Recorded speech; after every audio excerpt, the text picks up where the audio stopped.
Have you ever wondered, are Kali and Krishna two different gods or are they one and the same? For most, the fierce image of Ma Kali and the sweet flute of Sri Krishna seem like opposite ends of the spiritual spectrum, one terrifying, the other enchanting. But in the heart of Sri Ramakrishna Paramahamsa, these two divine forms melted into one single reality. Sri Ramakrishna did not merely worship Kali or Krishna as distant deities. He saw them, spoke to them, and lived with them as one lives with the most intimate friend. At times, he would weep before Mother Kali until she appeared as a boundless ocean of light. At other times, he would lose himself in Krishna's lilting melody, dancing in the ecstasy of Vrindavan. And then, with a smile, he would reveal a spiritual secret that even scriptures whisper only in symbols. Kali and Krishna are not two, they are two faces of the same infinite truth. In this video, we will uncover the hidden meaning of Sri Ramakrishna's divine visions, listen to his extraordinary experiences, and reflect on how Sri Aurobindo and the Mother expanded this wisdom for the modern world. By the end of this video, you may never again look at Kali and Krishna as separate. You will see them as two currents of the same eternal river, one flowing as sweetness, the other as power, both leading you to the ocean of the divine. From his earliest years as a priest at the Dakshineswar Kali temple, Sri Ramakrishna Paramahamsa's heart was consumed with a burning longing for the Divine Mother. Unlike others who worshipped Kali in ritual, Sri Ramakrishna's devotion was raw, alive, and filled with tears. He would cry before the image of Kali, saying, "Mother, are you only a stone? Can't you hear me? Show yourself to me. Without you, what is the point of living?" And then came the turning point. One day, overwhelmed by despair, he took the sword from Kali's temple, determined to end his life if the mother would not appear. And at that moment, in a flood of blinding light, the mother revealed herself. He saw Ma Kali as an ocean of living consciousness, waves of bliss rolling endlessly, covering everything. From that day, Sri Ramakrishna lived in direct contact with the mother. He would converse with her, laugh with her, and even complain to her. For him, Kali was not merely a deity. She was the supreme reality herself, Brahman in motion, the infinite in motherly form. But Ramakrishna Paramahamsa's realizations did not stop with Kali. His longing for God was so vast that he entered many spiritual paths and he saw truth in each. Among these experiences, one of the most enchanting was his communion with Sri Krishna. When he followed the path of Vaishnava Bhakti, he immersed himself in the moods of Radha and the gopis.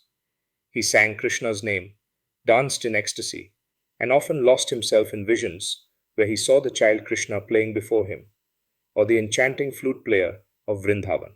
Sri Ramakrishna would say, "When I see Krishna, I forget Kali, and when I see Kali, I forget Krishna, and yet I know they are the same." To him, Krishna was sweetness, love, and play, while Kali was power, vastness, and transcendence. But in essence, he saw no division. Now, here lies the secret. Sri Ramakrishna Paramahamsa did not see Kali and Krishna as separate gods. He experienced them as two aspects of the same reality. Kali is the divine mother, Shakti, the cosmic energy that manifests, sustains, and dissolves the universe. Krishna is the divine lover, the eternal Purusha, the blissful consciousness that delights in creation. One is power, the other is joy. One is the eternal dance of creation, the other is the eternal music of love. Together, they are the dynamic completeness of the divine. Sri Ramakrishna often said, "Brahman and Shakti are one, like fire and its power to burn. You cannot think of fire without heat, nor of heat without fire.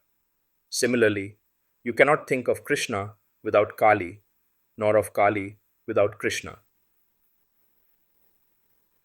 Now let us connect this to the vision of Sri Aurobindo and the Mother.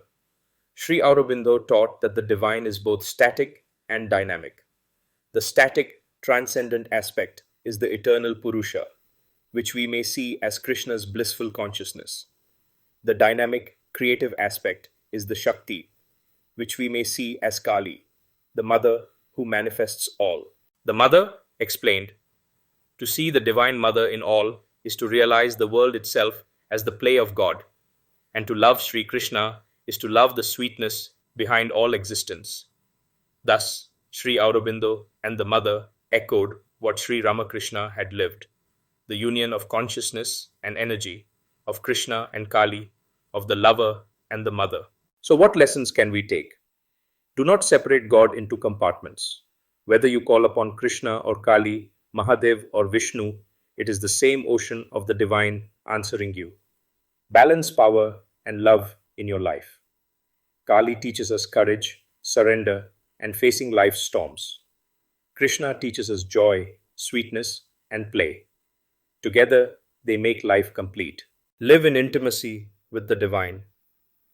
For Sri Ramakrishna, God was not abstract. God was a mother he could question, a child he could feed, a lover he could embrace. You too can cultivate such living relationship with the divine. As we end, let us remember the words of Sri Ramakrishna Paramahamsa. God has made different religions to suit different aspirants, times, and countries. All doctrines are only so many paths, but a path is by no means God Himself. This is the secret He revealed, that behind all names, all forms, and all paths, there is only one divine reality. Kali is that reality. Krishna is that reality. Every prayer, every longing is answered by the same eternal presence. So, dear friends, as you return to your own life, may you see the Mother's compassion in every face you meet and hear Krishna's flute in the gentle rhythms of your day. And if this touched your heart, we invite you to share this wisdom. Subscribe for more journeys into the soul of Indian spirituality. And above all, take a moment each day to simply sit in silence and feel the presence of the divine within you.